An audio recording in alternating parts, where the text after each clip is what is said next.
जय श्री कृष्णा। गीता धाम online classes में आपका स्वागत है। आज अपन क्लास 8 का टॉपिक नंबर 3 चतुर्भुजों को समझना के अंतर्गत प्रश्नावली 3.1 के क्वेश्चंसों को हम सॉल्व करेंगे। देखिए, इसका पहला क्वेश्चन कह रहा है आपका कि देखिए, पहला क्वेश्चन है कि यहाँ कुछ आकृतियाँ दी गई है। देखिए, ये सारी अपने आकृतियाँ दे रखी है। क्या कह रहा है? प्रत्येक का वर्गीकरण निम्नलिखित आधार पर कीजिए।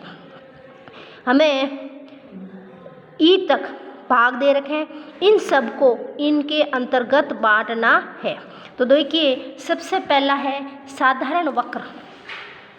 क्या दे रखा है? साधारण वक्र। देखिए, क्वेश्चन नंबर 1 पहला टॉपिक है साधारण वक्र। देखिए, साधारण वक्र के अंतर्गत कौन आएगा? साधारण है मतलब रेखाओं से बने हुए, नॉर्मल फिगर है, डबल अंदर डबल के डबल नहीं बनाओ। जैसे ये 1 2, ये साधारण नहीं है क्योंकि वक्र के अंदर वक्र बना हुआ है। ये भी क्रॉस में काटे हुए, ये भी साधारण नहीं है। 1 2 3, ये 5 वाला साधारण है। ये भी साधारण सिर्फ सिंगल लेयर से बना हुआ है। इसी तरह ये भी साधारण है, लेकिन ये साधारण नहीं है। तो साधारण वक्र क्या हुए? ये वाला 5 नंबर, 6 नंबर, 7 नंबर, 1 2 5 6 7, ये क्या है? साधारण वक्र। सब किस में आ गए? साधारण वक्र में। अब दूसरा है साधारण बंद वक्र। मतलब क्या होना चाहिए? बंद होना चाहिए, किसी भी तरफ से खुला नहीं होना चाहिए। साधारण भी होना चाहिए और बंद होना चाहिए। तो देखो, ये पूरा बंद है, ये बंद हो गया। ये भी आपका बंद वक्र है, ये भी आपका बंद वक्र है, ये भी पूरा बंद वक्र और ये भी पूरा बंद वक्र। ये बन गया साधारण बंद वक्र। अगला है बहुभुज। क्या है? बहुभुज। तो हमने पिछले वीडियो में बहुभुज की परिभाषा बताई थी। क्या कहा था?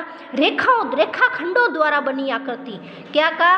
रेखाखंडों द्वारा बनी आकृति को क्या कहते हैं? बहुभुज।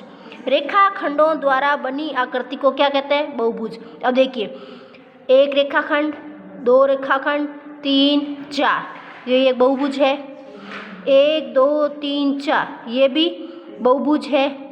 फिर 1 2 3 4 5 6, ये भी क्या है? बहुभुज है। ये रेखाखंड से नहीं बना है, ये भी रेखाखंड से नहीं बना है, और ये भी रेखाखंड से नहीं बना है, और ये भी रेखाखंड से नहीं बना है। तो कौन कौन से वे? 1 2 और 4, 1 2 और 4, ये सब क्या है? बहुभुज। उत्तल बहुभुज। उत्तल बहुभुज क्या होता है? जिसके विकर्ण उसके अंदर ही रहे, जिसके विकर्ण उसके अंदर ही रहे। जैसे मैंने इसका विकर्ण खींचा अंतभाग में, जिसके विकर्ण अंतभाग में रहे वो क्या कहलाता है? उत्तल। क्या कहलाता है?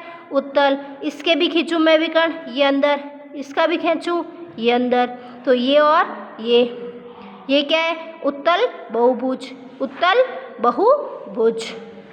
फिर है अवतल बहुभुज, जिसके विकर्ण बाहर चले जाए। इसके जा रहा बाहर, देखो ये, इसका विकर्ण खींचेंगे बाहर जाएगा, इसका विकर्ण खींचेंगे तो बाहर जाएगा।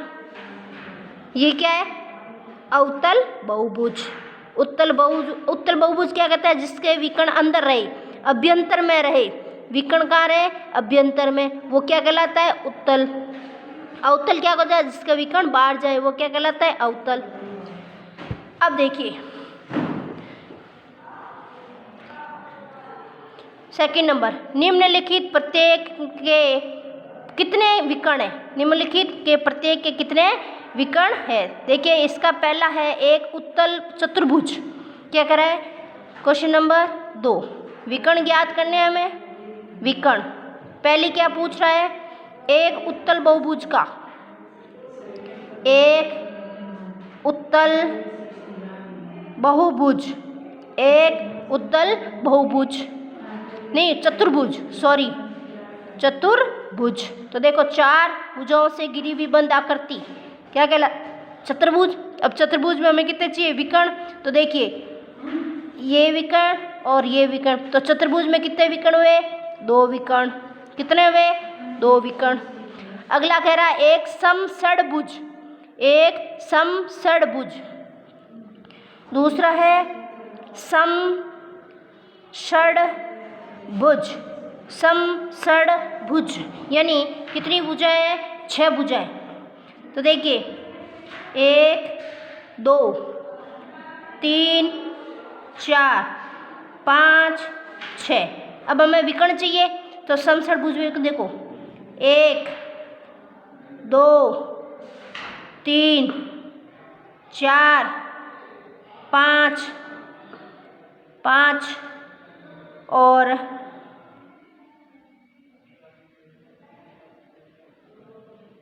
5। फिर ये देखो 5, ये विकर्ण पूरा कहलाया 6, ये पूरा 7, ये 8 और ये 9। तो षड्भुज में कितने विकर्ण हुए? 9 विकर्ण। कितने विकर्ण हुए? 9। ये पूरा आकृति में विकर्ण हो गया एक। फिर इसमें देखो ये भी विकर्ण है, ये भी विकर्ण है। देखो एक तो क्या हुआ? 1 2 3 4 5। फिर ये अंदर वाली आकृति लो, ये वाली, तो कितने हो गए? 6 7 8 और 9। कितने विकर्ण हो गए? 9। फिर कह रहा है एक त्रिभुज। तीसरा कह रहा है एक त्रिभुज, एक त्रिभुज। त्रिभुज की ये आकृति होती है। इसमें देखो इस भुजा से शीर्ष नहीं मिल रहे हैं तो इसमें विकर्ण क्या होते हैं? 0। त्रिभुज के विकर्ण कितने होते हैं? 0। कितने होते हैं? 0। इसी तरह देखिए question number 3। Question number 3, question number 3 कह रहा है उत्तल चतुर्भुज के कोणों के मापों का योगफल। देखिए उत्तल और चतुर्भुज यानी 4 भुजाओं से घिरी हुई बंद आकृति। उत्तल का मतलब क्या होता है? जिसके विकर्ण अंदर हो, यो है चतुर्भुज।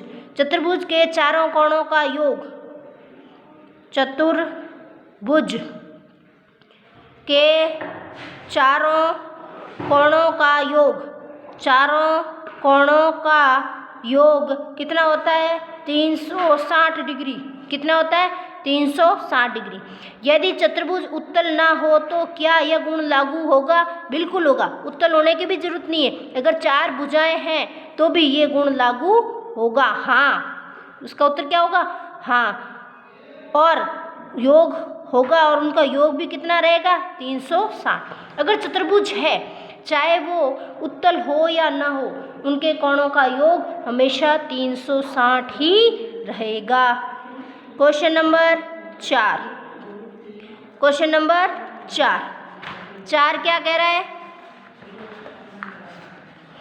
तालिका की जांच कीजिए, प्रत्येक आकृति को त्रिभुजों में बांटिए और कोणों का योगफल ज्ञात कीजिए। क्या कह रहा है कि जो भी ये आकृति दे रखी है उसको पहले किस में बांटना है? त्रिभुजों में। देखिए देखो कितनी भुजा है? 1 2 3, 3 भुजा है तो त्रिभुजों का योग कितना हुआ? 180। अब देखिए ये आकृति कितनी है? भुजा कितनी है? 1 2 3 4। कितनी है?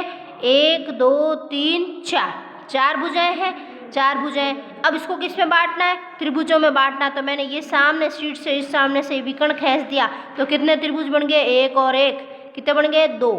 तो 2 × 180 यानी 4 में से कितने को घटा दिया? 2 को। यानी फॉर्मूला हो गया n-2। ये फॉर्मूला बन गया आपका क्या? n- कोणों के योगफल का फॉर्मूला होता है n-2 × 180 त्रिभुज का। किसका आया? त्रिभुज का। अब देखो इसमें भुजाएं 1 2 3 4 5। कितनी भुजाएं हैं? 5। 1 2 3 4 और 5। 5 भुजा में हमें क्या खींचना है? विकर्ण। और किस में बांटना है? त्रिभुजों में। तो देखिए एक रेखा मैंने इधर खींची, एक रेखा मैंने इधर खींची। कितने त्रिभुज बन गए? 1 2 3। कितने बन गए? 3। भुजाएं कितनी है? 5। n की जगह रख दो 5। 5 में से 2 गया 3। 3 × 180। इसी तरह देखिए इसमें भुजाएं 1 2 3 4 5 6। कितनी भुजाएं? 6। कितनी है? 6। 6 n-2, 6 - 2 4, 4 × 180, 4 × 180 ये है। एक बहुभुज के कोणों के योग के बारे में ये हम कह सकते हैं जिनकी भुजाओं की संख्या निम्नलिखित। अगर 7 हो जाए तो क्या लिखोगे आप? अगर भुजाएं कितनी है? 7। देखिए भुजाएं दे रखी है 7, तो हमें क्या कहना है? कोणों का योग, कोणों का योग ज्ञात करना है। तो हमारे पास फॉर्मूला है क्या? n-2 into 180। n की जगह कितना है? 7। 7 - 2 इंटू 180। 7 में से 2 गया, कितने बच गए? 5। 5 इंटू 180। 5 को 180 से गुणा किया, कितने हो गए? 18×5 = 90, यानी कितने हो गए? 90 डिग्री, 900 डिग्री। कितने का योग आएगा? 900 का। अब भुजाओं की संख्या कितनी है? 8। तो भुजाएं यानी n बराबर कितना है? 8। तो कोणों का योग क्या है? n-2 into 180। n की जगह कितने हैं? 8। 8 - 2 इंटू 180। 8 में से 2 गए, 6। 6 इंटू 180। 6 को 0 से क्या? 0। 8 × 48, हंसन लगी 4। 6 एकम 6, 6 4 10, 1080 डिग्री। कितना आया? 1080 डिग्री। अब n बराबर कितना? 10। n बराबर 10 है तो फॉर्मूला लगा दें, n - 2 इंटू 180। n की जगह कितना? 10। 10 - 2 इंटू 180। 10 में से 2 गए, 8। 8 इंटू 180, 0। 8 8 64, असल लगी 6। 8 एकम 8, 8 6 14, यानी 1440 डिग्री। कितना आए?